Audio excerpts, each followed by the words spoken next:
In February of 1980, a band emerged that would almost change music forever. Almost. This was Jammin Joe, singer, songwriter, owner of one chord, often used incorrectly. Rock on, dude! On drums, Fleabag, known for breaking his drumsticks. It's already broken, Joe! Then break it harder. On rhythm guitar, Nosy, a sensitive soul trapped in a loud band. I thought we were rehearsing, folk. And on keyboards, Harry, classically trained and not afraid to remind every single person of it. Bands don't usually form because someone has a plan. They form because someone has a guitar, and someone else happens to be nearby. Jammin Joe didn't set out to start a band, but he'd grown up around music. His mother, Marilee June, had once released a single, Don't Call Me When Summer's Gone, and it almost made it to the charts. Joe never talked about that much. He just played wherever there was space. Basements, garages, empty living rooms, playgrounds, anywhere the sound could bounce back at him and prove he existed. Somewhere along the way, people began to linger. Nosy showed up first. No one remembers exactly why.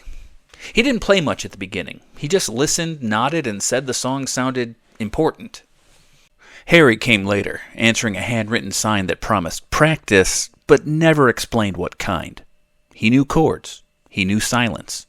He stayed. Fleabag was just there one night. Nobody questioned it. They needed a name. Joe had always been Jammin Joe. That part was easy. Someone joked about the rest of them. Someone else laughed. The name stuck because nothing else did. They didn't record their single in a studio. They recorded it in a mall.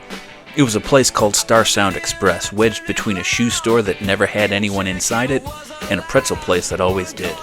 For $29.99, you got 15 minutes, one take, and a man behind the glass who promised not to judge. Somehow, Joe scraped together enough to have 50 45-inch vinyl singles pressed. Most of them never left the box. Their only public performance was attended by 6 people, 3 of whom were unsure why they stayed. The band broke up soon after because reasons. They never reunited. Nosy drifted into a religious commune, like a harmonica solo that never resolves. They lived off lentils, hand-painted star charts, and a belief that a passing comet was actually an alien rideshare. When the comet passed harmlessly by, the commune interpreted this as ascension via disappointment. They held hands, they hummed, they were never heard from again. A tie-dyed flyer survives. That's it.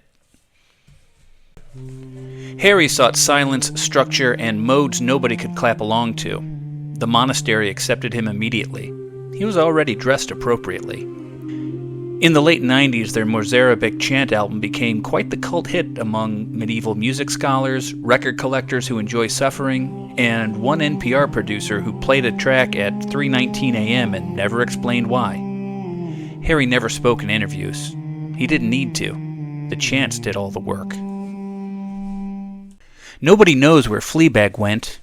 There are rumors. A pawnshop keyboard looping the same 3 notes in Tucson, a voicemail greeting that sounds like him, a bass line in an uncredited European techno single from 2004. But honestly, nobody cares. And Fleabag would have preferred it that way. And Jammin Joe?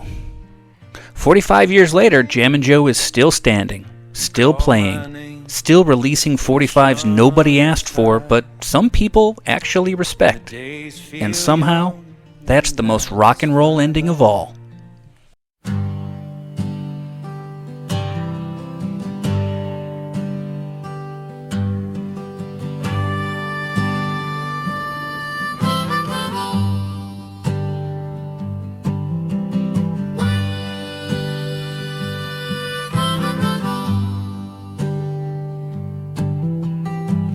Used to play it loud back when it mattered, back when the room ain't so bad. Rock on, dude, Rock on, dude. Rock on.